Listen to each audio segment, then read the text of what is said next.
We've got a gift for you here today. We've got a very extraordinary guest. Now, she's so extraordinary that we felt that she didn't need to share the limelight with anyone else. Presenting radio programs for over 30 years, she's mostly recognised for her inspiring poetry, conversations and du'as during Ramadan. Makes each fast we keep as special as the next. Memorising our engaging listeners, please welcome to our show, it's an honour and a privilege, of course, to have the radio star, Maher Khan. Assalamu alaikum. Assalamu alaikum. A'udhu billahi minash shaitanir rajeem. Bismillahir rahmanir rahim. Assalamu alaikum wa rahmatullahi wa barakatuh, brothers. Wa alaikum assalam. Thank you very much for inviting me. No, it's a pleasure. And that's the voice I've been missing.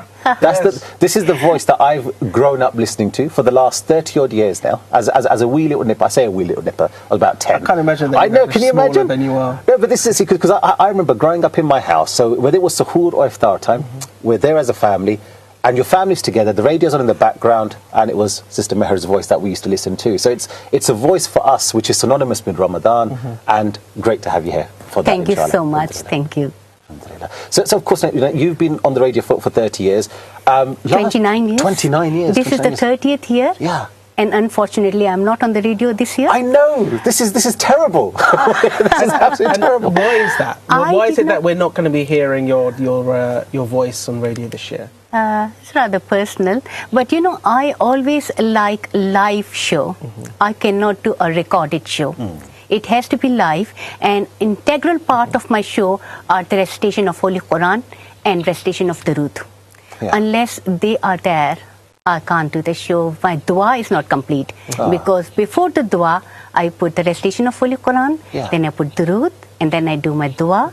And when I do my dua, it's like I'm talking to my Allah subhanahu wa ta'ala directly. Yeah. I don't know what is around me. I am lost from the world. Yeah. My connection is direct with Allah subhanahu wa ta'ala. And also, I also feel that my listeners are there with me. Yeah. And with the live show, I can, when I make my dua, my listeners say Ameen. And there are thousands and thousands of listeners all around the world. Yeah. I do not know who is that pious one who is saying Ameen, and his Ameen is accepted by Allah subhanahu wa ta'ala.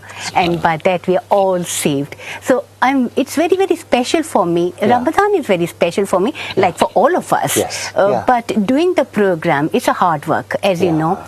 Coming to the studio from my home, which I live about 2 hours away from the studio, the last studio where I was working, last radio station. And, I'll tell you, I live in Brighton. Yeah. And the radio station was in Canary Wharf. So I used to travel there. 2-hour journey every day. 2 hours journey, and sometimes it could be 3 hours because you never know the road conditions. Of course. So I used to leave home at 4 o'clock in the afternoon and do my asr on the way. And then when I get to the studio, if I'm lucky and I get there early, I just stay there, and then I do my iftar program. Yeah. After iftar, I stay back in the radio station till sahar. Right. As you know, nowadays, there's not much gap between iftar program and sahar program. Yes. We are into this long rosas, 18 hours. Yeah. So there's not much time. After iftar, I do my isha over there, and then I do my sehri program, finish at about 2:30 in the morning, 3 o'clock in the morning. Right. And then that was last year's. Yeah. And then I go back to Brighton. And I reach home by 5:30 because going back was not much problem because the roads are clear at that time of the radio program for Ramadan. And Azan. There was no other radio station. Sunrise Radio was the first Asian radio station, and it was very, very popular. It gained popularity very quickly because it is a pioneer. It was novelty at that time. Nobody has heard about Asian radio. So it was my heart's desire that I should start a Ramadan program and also this Azan. So, but the radio station, of course, it was a commercial radio. They wanted sponsorship for that. So I had a colleague over there. I used to work, I still work for London Borough of Harrow. Right. Yeah. So there was a colleague with me, Asma Sutarwala. Right. So I said, Asma, we were just talking like friends, and I said, Asma, it's Ramadan is coming, and I want Azan on the radio and Ramadan programs for Waqt Sahar and Waqt Iftar. But it's a commercial radio, they would want a sponsorship. Yeah. She said, leave it to me. My husband will call you in the evening, and let's see, inshallah, we can do something. It was TRS Sutrawala group of companies. So Asma spoke to her husband, Hatim Sutrawala, and he called me and said, Maher, it is done. I have already spoken to Sunrise Radio and the sales, and your sponsorship is done. I said, but how? That's very quick. Asma, it is amazing. And I said, Asma just works with me. I did not know she was such a rich person. Such a down-to-earth family, though. So I said, oh, Alhamdulillah. Actually, it is Allah's blessing. Absolutely. You see, Allah He gets His work done in a mysterious way. And when you make dua and you have the that real desire and need, the intention, it was my intention and my dua. Did you ever think that, when you started this and you thought, look, we need this Sehri program and a Waqt Iftar type program, did you ever think that it'd go so wide and so many people would be listening to it? It literally was in every household that you're reaching. From the very first year, it has gained the popularity. And then people, it became my Ramadan family then.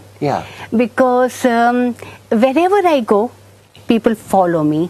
And this year, when I'm not doing the show, I'm getting a lot of calls. On the radio as well, they are receiving calls, and on the social network like Facebook and Twitter handle and WhatsApp. Maher Khan, where are you? We are missing you. Ramadan is not Ramadan for us without you. Agreed. Please come back. And I felt so bad. Actually, as I said to you, unless I can do a live show, unless there is a recitation and the durood, recitation of Holy Quran and the durood in it, I will not feel satisfied in doing the show. So I was feeling bad. I must do something. What shall I do? And my fans suggested, why don't I go on social network? Why don't I do a Facebook page? So I said, inshallah. So I have now created a Facebook page, Maher Khan's Waqt Dua. Oh, excellent. Okay. And inshallah, I'll be starting my live program for Waqt Sahar and Waqt Iftar. This is the beauty of technology as well, as we were speaking of, because now you don't really even need a studio anymore. You can do anything, and you've got all the technology in your pocket, where you can do everything from your own home, from your own bedroom. Even the radio people, the youngsters, and even our grandmothers and mothers, they are used to this Facebook and Twitter handle and everything. And people listen to radio even on the apps and on the websites. So because I imagine this is the unique thing about your show, I imagine, right? Because you've got such a diverse range of listeners. You've got, again, it's a show in Urdu, primarily in Urdu. So any other Urdu show, whether it's on TV or radio, my mum and dad will listen to, I won't. But when it comes to the, your show, the Sehri show and the Iftar show, I would listen to it, my kids will listen to it, and I think you've got this diverse range of an elder generation and a huge burgeoning young generation who are also tuning in. Why do you think that is? I'm doing this show for 29 years. So in the first few years, the children were listening with their parents and grandparents. And now those children have grown up and they have got their children of their own. So now they are listening to me with their children. And also they have this memory of me and their Ramadan earlier with their parents and grandparents. Maybe they have passed away now. And they have got very special memories. So they are reviving it. That reminiscing all those times. That's a very good point. I have to admit, I think that for me becomes the cornerstone of Ramadan. It was having Sehri and Iftar at home. I mean, grandparents are no longer here now. God rest their soul and give them the highest of Jannah, inshallah.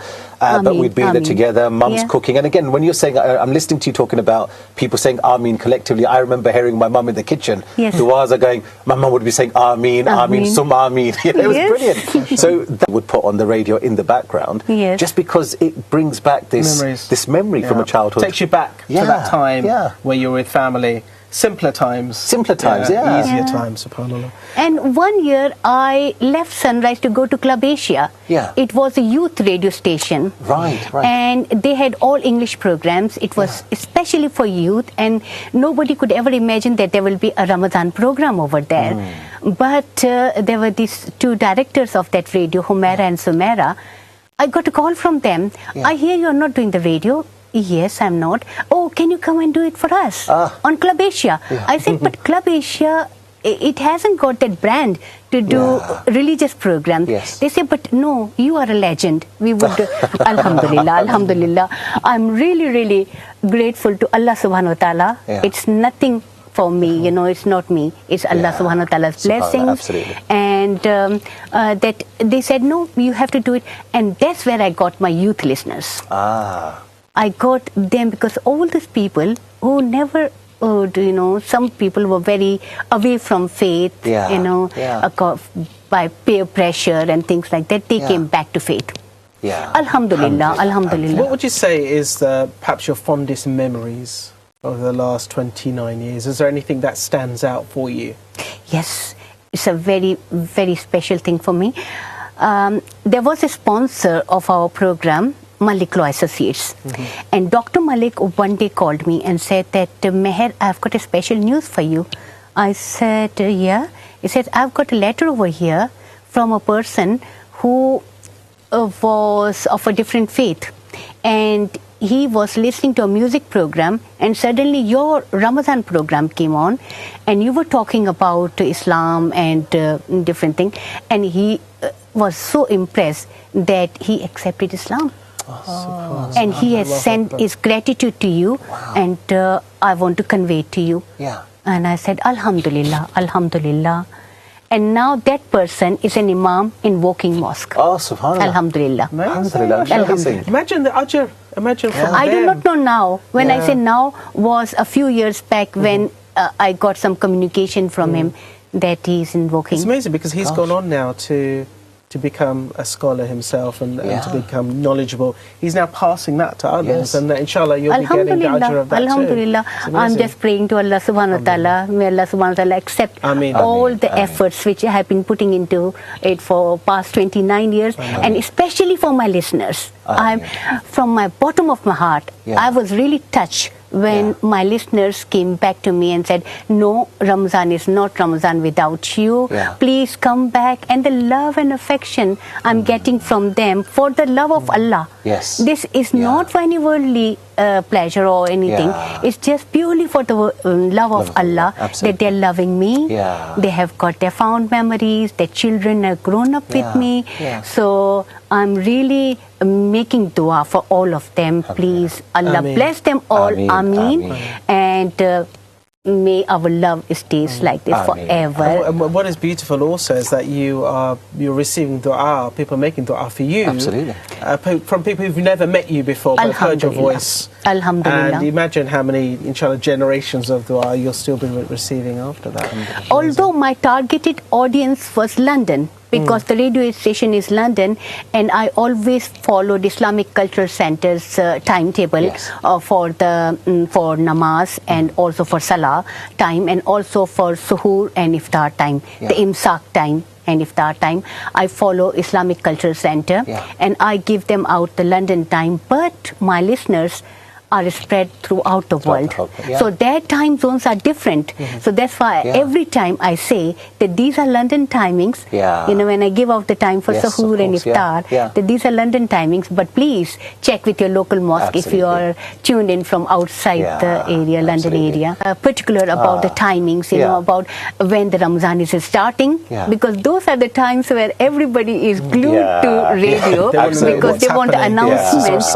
Because we are spread throughout the world, and people who are living in remote areas where there are hardly any masjids, right? What is their connection? Their connection is only radio, because they listen to the radio programs, and that's where they know whether the Ramadan is started or whether the Ramadan is ended and is Eid.